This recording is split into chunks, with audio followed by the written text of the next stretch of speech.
Hello, boils and ghouls. It's your old pal, John Kassir, the voice of the Crypt Keeper. And I want to welcome my good fiends of the Horror Heals podcast. Is horror good for mental wellness?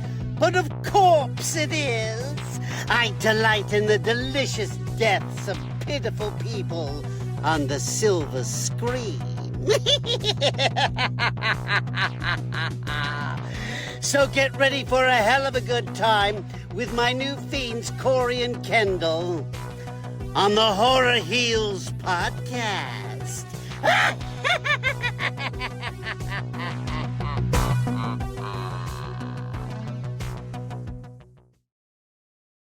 Welcome back to Horror Heals. It's Corey.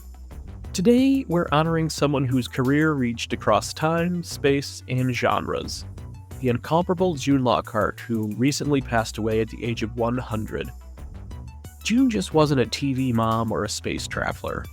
She was a bridge between imagination and the infinite. From her luminous role in Meet Me in St. Louis, to Timmy's mom from Lassie, to the danger and wonder of Lost in Space, and to her delightfully strange turn in the movie Troll, June lived a life where Hollywood fantasy met scientific reality. And for me, this one's personal. Meet Me in St. Louis is a lifelong favorite for my siblings and me, a movie our grandparents showed us over and over on their old Select-A-Vision video disc player. I think that might be where I first fell in love with movies that made you feel something bigger than nostalgia, the kind that hum quietly with magic. That same magic followed June her entire life.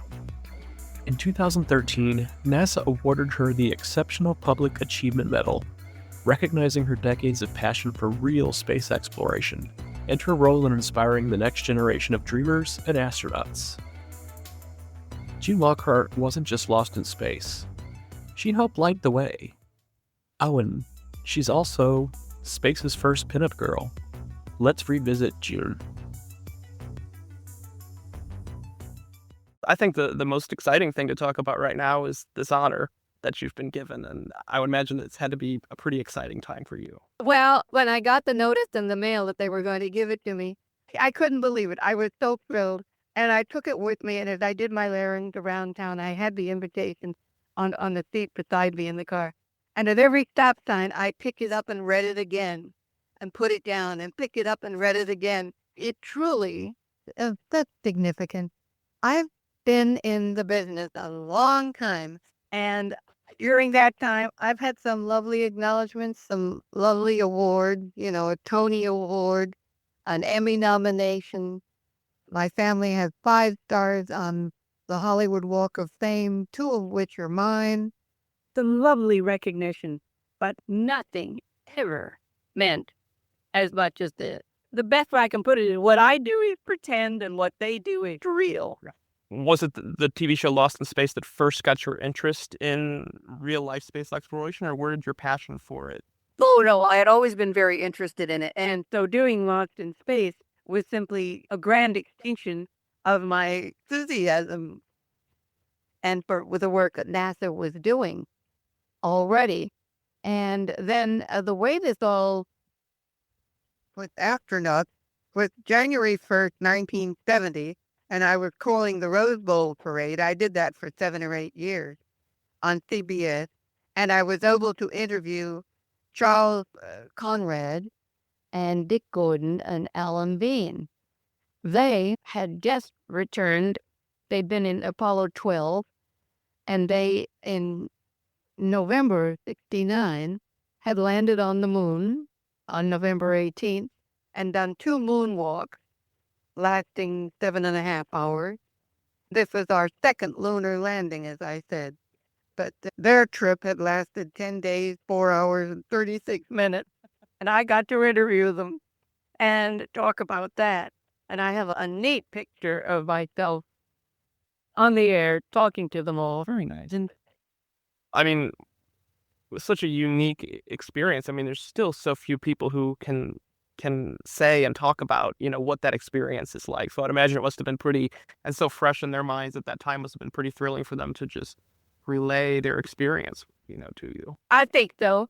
Yes. And it was a short interview, of course, but that made me comfortable with them. Yes. 1992. They play music. So used to play music when the shuttle were up there as wake-up calls every morning. Now, years ago, my father wrote a song called "The World is Waiting for the Sunrise." It has been recorded over 250 times, rather recently by Willie Nelson in one of his recent albums. And my father wrote it in 1919. And so I thought that would be a great wake for the boss. So called NASA and put in touch with the chief of protocol, who then referred me to astronaut Ken Reidler, who was with the ground group that was going to be sending their colleagues up into space.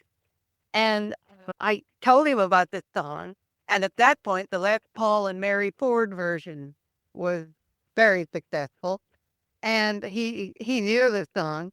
And he said, well, you got to understand, this is played as a sort of a joke between the ground crew and the ones in the air. Let me run it by our crew here and see what they think about it.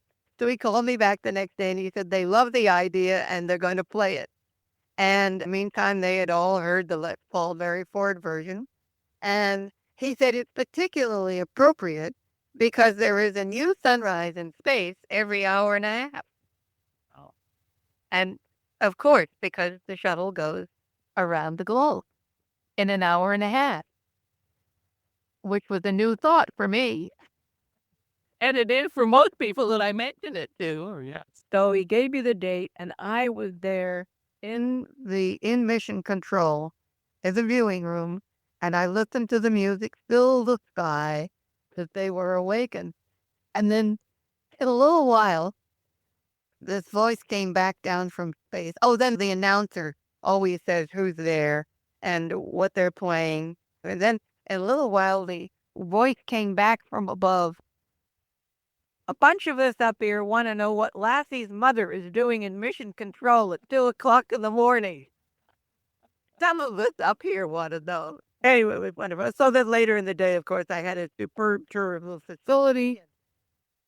With the beginning of a long relationship with space and NASA. Then I was able to do a lot of other work with them on the Apollo 8 silver anniversary at a party for Frank Borman and James Lovell and William Anders. I was there for that. And then there was a launch at about 7 a.m. at the Kennedy Space Center of the SDS Discovery. And Ken Reidler was the pilot. And of course, he'd been the man who'd set up the song being played. And also on that flight, it was the first Russian to fly with us. There was an early morning press conference in combination with the Russian space people and our NASA administrator at the time, Dan Golden. Then we go to 1994, and I was there for the 25th anniversary of the Apollo moon landing. In 1994, I was invited to speak to the astronauts during a flight. There was a shuttle at Columbia was up, and they invited me onto the floor, which is never done without all kinds of approval from Washington, everything. I talked to the commander for Bob Cabana for about 9 minutes, and this was an absolutely unscheduled event, never happened. And it was a remarkable incident. I have a picture of me at the finish of when I had handed back the phone to Bill MacArthur. And my head is back. I'm looking heavenward. I look as though I've had a religious experience. My other arm is in the air. I mean, it's just wonderful. I would imagine over the years you've had a lot of opportunities to just imagine what it would be like to be out there on one of the shuttles. And these launches, are just extraordinary. They're emotional, patriotic, sentimental, it's like a spiritual event. And of course, it packs such a physical wallop because the whole body trembles with the jets, with the thrusters. I mean, it really is remarkable. And another time, I was here at home at night, and the phone rang, and the voice said, "Hello, June. This is Bill MacArthur. I'm calling you from space." Well, oh my God. Quickly got out my notepad to write down some sensible questions so it wasn't all, well, duh, Bill, what's it like up there in space? He was on the International Space Station at the time with one other man, a Russian. And so we talked for the 28 minutes that they were available to pick up the signal. It was really quite remarkable. Subsequently, he called again once. After that, I got the idea to send him a film of Christmas Carol, because Christmas was coming up, because he had called me in October the first time. So we sent a Christmas Carol, which is a film that my mother and father and I were in. It airs every year on Turner Classic Movies. And my mother and father play Mr. and Mrs. Bob Cratchit. And I was Belinda, and I was 12. And that was my movie debut. And so that seemed appropriate. And we also sent him Meet Me in St. Louis, which I appear in. And then I sent him a big poster of me in my spacesuit from Lost in Space. And then on the second phone call, he asked if I would go to JPL and have a video conference with him. And of course, my answer was, what time and when? Of course. So we set it up, and I had sent all these. And then while we were talking, I said, "Oh, did you get the picture I sent you?" He then, floating casually up and down, and slowly turned and looked over his shoulder, and he had put this poster up on the wall inside the International Space Station. He said, "You are the first pin-up in space." So, And then on other occasions, they sent me up to Edwards Air Force Base to speak to the employees. I've participated in Kennedy Center concerts for NASA, conducted by Maestro Emile Ducoux. In 2009, NASA had a gala at the Air and Space Museum.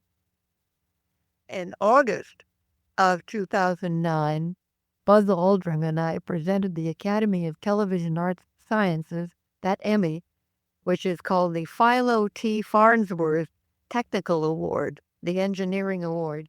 Farnsworth invented television, and we presented the award to a man named Richard Knapker of NASA, and his innovative television transmission made it possible for all the world to see astronaut Armstrong's first steps on the moon 40 years ago. it's astounding. It really is. So how did you, after finding out about this honor, how did you prepare yourself for, and can you talk a little bit about what the actual experience was like? Well, we went to JPL because the government was shut down at the time. And first of all, and the awards were given initially, the bulk of them were given in Washington. I said, "Oh, I'll be there." They said, "No, no, no, we are going to bring it to you." I said, "Well, that's really lovely." So I went to JPL, and Dr. Lassie gave me the award. And it's an award for exceptional public achievement. To be there, and there were many other awards presented that day for extraordinary technical and engineering achievement of these people. And by the way, many of them, I noticed, the bulk of them were quite young people. Yes, but there were really only a few senior engineers, which impressed me rather a lot, that these young people with these big thoughts, and they were awarded to be among this culture of people was wonderful. And they're the people who thought, yeah, I can design a little shovel that'll pick up a little piece of the dirt from the surface of Mars and put it in. And there was another man who figured out how to put it in the little oven that they use to detect what's in the surface of the ground on Mars. And somebody else that can put it in somewhere and store it. And all these little bits and pieces of parts of great science. I mean, it's marvelous to be among these educated, intelligent people. It's fun. What did you wear to the event? I wore a black velvet jacket, a red blouse with a ruffle collar, and the gold medal shines nicely against the ruffle. They gave me a huge plaque to go with it, and a little one for my lapel, and another little one that I can pin on my jacket should I wish to do that. I, on the other hand, are carrying the medal around. I'm showing it to strangers in elevators if they're interested. But I would imagine, you've had the opportunity to talk to these heroes over the years, but and some of them probably get a little starstruck just meeting someone of your caliber. Most of them say that watching Lost in Space as little boys made them know what they wanted to do when they grew up. Wow. Isn't that amazing? That's something. And I'm watching this show now, which is on MeTV every Saturday night at 8 o'clock. And this show made people make career choices. I'm astonished. Well, you mentioned one of my absolute favorites and the one that I have to watch. I've been watching since I was a little boy, but I have to watch it at least once every year, and that's Meet Me in St. Louis. I'm a native St. Louis, and so of course there has. Really? Oh my! And also, that was such a lovely part that I had in it. Yes. It's very seldom in any play or any movie that a new character is introduced in the fourth act. Absolutely. The character that I played solves all the problems, and then the movie goes to the end, and they put the lights on, and the St. Louis Fair starts. I mean, it's quite remarkable. It really would. Yeah, and especially have, as you said, such a pivotal role come in. I think the reason why that movie holds up so well is that it was so perfect in cast. I mean, everybody in the movie. Yes, and the color, the lighting, the set, the wardrobe, everything is exquisite. And Vincent Minnelli, of course, was such a fine artist. And at the end, when we did the scene of the St. Louis Fair grounds, supposedly, and all the lights went on, and we shot that on a huge stage at MGM, and it was quite extraordinary. Of course, there's another tie-in with my background. This was the first big fair of any sort that Thomas Edison had lit, because it was 1903. Right. Thomas Edison had introduced my parents. Wow. How's that for something to put in your article? They had done a play for him in Daddy had done a play in 22. My mother had joined the company in 23. And they married in 24. And I was born in 25. Yeah, that's right. So they met in 1923 when he introduced them.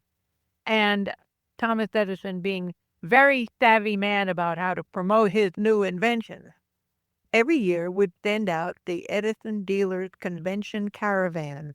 And it was a train, and he would put all his new inventions on the train, and also take a company of actors, singers from the Metropolitan. There were musicians and people who would lecture.